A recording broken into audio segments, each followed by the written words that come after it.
자, 오늘 이야기해볼 주제. 한국에서는 왜 히어로 영화가 만들어지지 않는가입니다. 근데 이런 이야기를 하면은 꼭 야, 당연히 헐리우드보다 돈이 없으니까 못 만드는 거지. 당연한 거 아님, 쯧쯧. 물론 이게 정답이긴 합니다. 가장 큰 이유겠죠. 그런데 저는 좀 상대적으로 사소하더라도 그 나머지 이유에 대해서도 좀 얘기를 해보면 재밌지 않을까 싶어서 오늘 영상을 준비하게 되었습니다.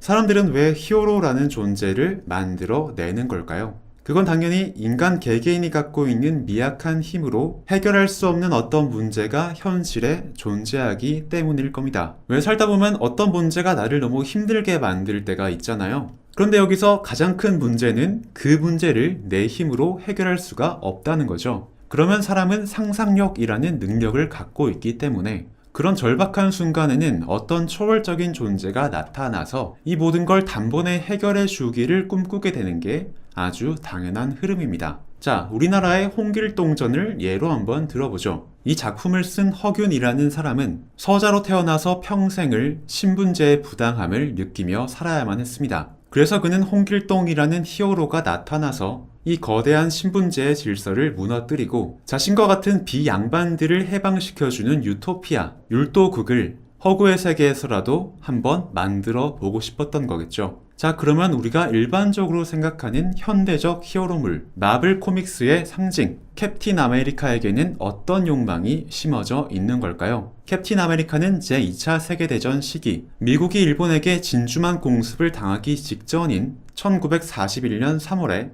첫 연재를 시작했습니다. 이때까지만 해도 세계전쟁의 무대는 주로 유럽이나 제3세계 식민지인 경우가 대부분이었기 때문에 그래서 당시의 미국인들은 이 전쟁의 화마가 자신들이 살고 있는 미국 본토로까지 번지는 것을 원하지 않고 있었어요. 그런데 점차 전쟁의 규모가 커지니까 이 전쟁에 대한 공포는 조금씩 커져가게 됐던 거죠. 그래서 아마 그런 순간에 미국인들이 캡틴 아메리카라는 히어로를 호출했던 게 아닐까 싶습니다. 왜냐하면 그는 적들의 모든 공격으로부터 자기 자신이 상징하고 있는 미국 그 자체를 완벽하게 방어해줄 수 있는 무적의 비브라늄 방패를 가진 히어로였기 때문입니다. 그러니까 캡틴 아메리카에게는 미국 본토가 침략당하지 않았으면 좋겠다는 사람들의 희망이 담겨져 있었다는 거죠. 게다가 2차 세계대전 이후에 등장하는 엑스맨이나 스파이더맨의 경우를 봐도 그렇습니다. 전쟁을 한 번에 종결시켜 주긴 했지만 동시에 그 어마어마한 파괴력 때문에 전 세계를 충격으로 몰아넣었었던 방사능이라는 이 미지의 존재에 대한 공포가 바로 엑스맨과 스파이더맨의 모티브가 됐던 거잖아요. 그러니까 이런 걸 보면 히어로는 단순히 힘이 세고 멋진 것만으로 사람들에 의해 만들어지고 사랑받는 존재가 아니라는 겁니다. 사람들 각자가 갖고 있는 결핍과 욕망, 그리고 각 시대가 갖고 있는 거대한 문제를 해결해 줄 수 있을 때 그런 존재일 때 그들은 탄생하고 또 지속적으로도 사랑받을 수가 있다는 거죠. 그리고 이런 이상적인 히어로의 조건에 완벽하게 반대로 부합하는 예시가 일본에 하나 있습니다. 근데 그 얘기까지 하면 분량이 너무 길어질 것 같으니까 그 얘기는 나중에 라이브나 아니면 다른 영상에서 기회가 되면 해보도록 하겠습니다. 자, 그렇다면 다시 본래 주제로 돌아와서 왜 현대의 한국에서는 히어로가 만들어지지 않았던 걸까? 마찬가지로 돈이라는 요소는 계속 빼놓은 채로 얘기를 해보겠습니다. 자, 이런 의문점은 한국과 미국이 처해 있는 삶의 환경을 한번 비교해서 생각을 해보면 될 것 같아요. 자, 미국은 우리나라와 다르게 어마어마하게 방대한 영토를 갖고 있습니다. 그리고 그들의 건국 초기에는 아메리카 대륙에 살고 있었던 원주민의 땅을 무력으로 개척해 나가는 과정을 거쳤었기 때문에 각 개인이 자신의 가족과 마을을 지키기 위해 총기를 소유하는 것은 그들에게 매우 자연스러운 문화가 되었습니다. 그런데 그러다 보니까 부작용도 당연하게 따라오게 돼요. 너무나 손쉽게 얻을 수 있는 이 총기를 범죄에 악용하는 악당들도 나타나기 시작했던 거죠. 그러니까 처음에는 영토가 너무 넓어서 국가가 개개인을 일일이 지켜줄 수가 없으니까 자기 자신을 알아서 방어하라고 총기 소유를 허가해 준 건데 아이러니하게도 그런 대처 때문에 악당들이 더 심각한 수준의 범죄를 저지르기가 훨씬 더 쉬워졌다는 겁니다. 그러니까 자국민을 지키기 위해 했던 조치가 결과적으로는 자국민을 더 큰 위협에 빠뜨리게 됐다는 거죠. 그래서 미국 사람들은 이런 위협이 일어날 때마다 신속한 대처를 보여주지 못하는 국가의 공권력이 아니라 어딘가에서 갑자기 나타나 그들을 일거에 소탕을 해버리는 그런 초월적인 힘을 가진 법 테두리 바깥의 히어로를 자연스럽게 꿈꾸게 되었을 겁니다. 그래서 그런 사람들의 염원을 담아 하나의 문화적인 현상이 나타나게 됩니다. 바로 그게 미국의 웨스턴 무비, 즉 정의로운 총잡이들이 악당들을 소탕하는 이야기를 그리는 미국의 서부 영화였던 거죠. 그리고 그 서부 영화 장르는 20세기 초중반까지 미국의 할리우드를 지배하게 됩니다. 그래서 미국 사람들은 이러한 히어로 문법에 익숙해지게 되었던 거고, 바로 그 기반이 어쩌면 또 다른 형태의 히어로를 만들게 되는 과정으로 나아갔던 게 아닐까라는 게 저의 생각입니다. 그러니까 경제적인 면모로 보나 역사 문화적인 환경으로 보나 미국에서는 히어로물이 탄생하기가 아주 적합한 환경이 갖춰져 있었다는 겁니다. 자, 그런데 미국이 이랬던 반면에 우리나라의 환경은 어땠나요? 물론 북한이라는 주적이 여전히 국경을 맞댄 채로 전쟁의 공포감을 계속 조성하고 있긴 했지만 초창기에는 우리나라의 문화 콘텐츠가 발달할 수 있는 경제적인 여건 자체가 갖춰지지가 않았습니다. 그리고 1980년대 이후 대한민국이 차지 경쟁에서 압도적인 우위를 점한 이후에는 대중문화 콘텐츠를 개발할 수 있는 여건은 조성이 됐지만 역으로 북한이 우리에게 주는 공포도 사그라들었기 때문에 그걸 주제로 뭔가 콘텐츠를 개발하기에는 무리가 조금 있었을 겁니다. 굳이 북한을 상대하는데 가상의 히어로를 불러내야 하나 싶은 느낌이 되게 자연스럽게 드는 수준에 왔다는 거죠. 거기다 우리나라는 좁은 국토를 가졌기 때문에 미국처럼 국가 공권력에 공백이 생길 틈이 거의 생기지를 않았습니다.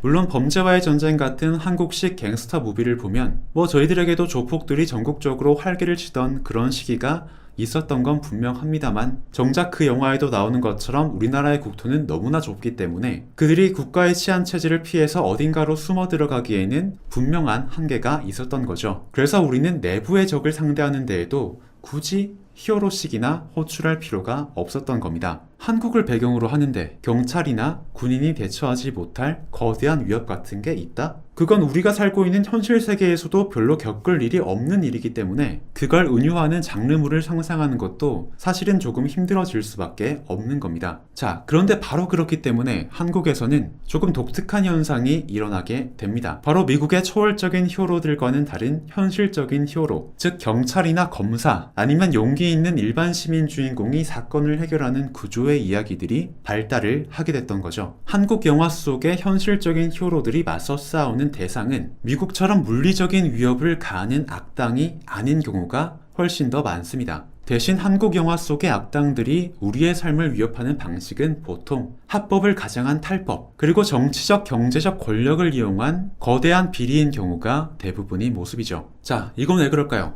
당연히 현실에서 우리 한국 사람들이 생존의 위협을 받는 방식이 바로 그런 유형들의 이기 때문입니다. 우리에게는 미국처럼 총기를 동원한 그런 물리적인 위험은 별로 없었지만 대신 법을 교묘하게 악용해서 나의 이익과 권리를 빼앗아가거나 거대한 권력을 등에 업고 버젓이 비리를 저지르는 경우가 훨씬 더 많았기 때문입니다. 그리고 그것들 역시도 마찬가지로 우리들 개개인의 힘만으로는 해결할 수 없는 어떤 거대한 문제였습니다. 그래서 우리들에게는 미국인들이 석양의 총잡이를 기대했던 것처럼 누군가가 용기를 내서 저 비리에 맞서 싸워주기를, 그런 영웅적인 면모를 나 대신 발휘해줬으면 하는 마음이 계속해서 자라나게 됐던 거죠. 당장 나의 생존수단이 위협을 받을까봐 아무 말도 하지 못하고 대신 덮어뒀었던 현실의 문제들을 영화 속의 히어로들이 대신 까 뒤집어주고 그에 대한 분노를 표출해주는 모습을 보면서 한국의 대중들은 자신의 결핍과 욕망이 해소되는 듯한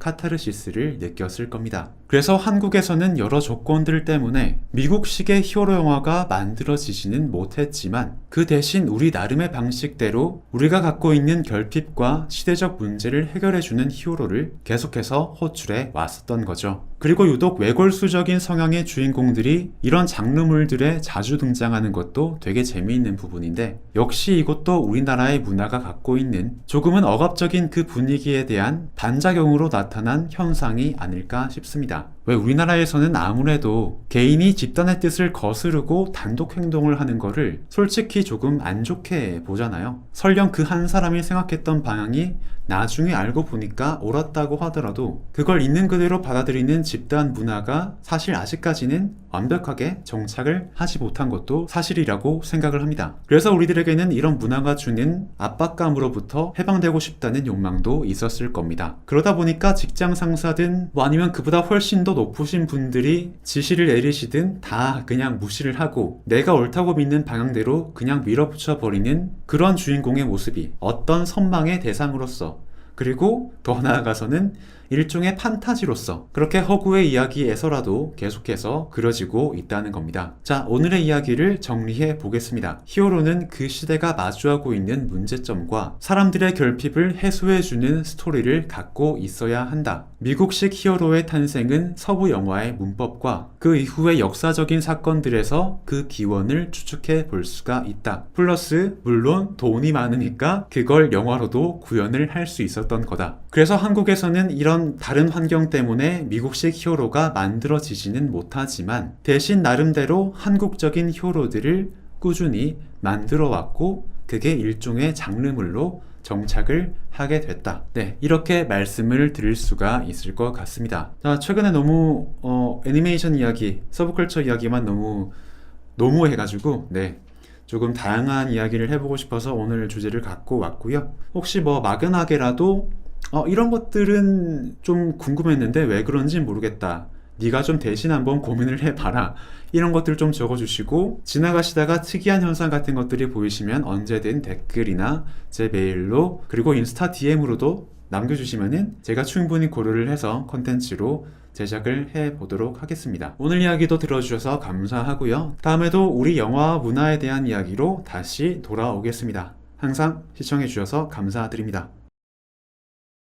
제가 아까 영상 중간에 말씀드렸던 그 일본의 예시를 조금 말씀을 드릴게요. 일본에도 어떤 히어로가 있긴 있어요. 얘가 힘도 엄청 세고 뭐 특유의 필살기 같은 것도 되게 명확하게 정해져 있죠. 근데 결정적으로는 문제가 뭐냐면은 얘한테는 구체적인 스토리가 없어요. 제가 아까 말씀드렸던 뭐 캡틴 아메리카나 아니면 뭐 엑스맨이나 스파이더맨이나 아니면 홍길동이나 아니면 한국식의 형사들이나 그런 것처럼 얘가 도대체 누구를 대변하는 건지, 누구의 욕망을 대리하는 것인지, 또 정확히 누구와 싸우는 건지가 굉장히 명확하지가 않아요. 그래서 결과적으로 이 히어로는 사람들에게 지속적으로 사랑받지 못하게 됐습니다. 얘가 누구냐? 바로 일본의 울트라맨이죠. 이게 왜 그러냐면은 울트라맨은 애초부터 스토리가 아니라 기술 구현을 위해서 제작된 기획이 된 작품이었기 때문입니다. 그러다 보니까 뭐 우주의 괴물들이 매 회마다 한 마리씩 이렇게 지구로 쳐들어오기는 하는데, 그래서 그 괴물들이 가지고 있는 목적이 도대체 구체적으로 뭔지, 그리고 울트라맨은 무엇을 위해서 매번 인간들을 위해 싸워주는 것인지에 대한 그런 설명을 완성도 있게 내놓지를 못했던 거예요. 그래서 작품의 흡입력은 시간이 갈수록 떨어질 수밖에 없었죠. 그리고 컴퓨터 그래픽이 발달을 하면서 이 특촬물이라는 형태를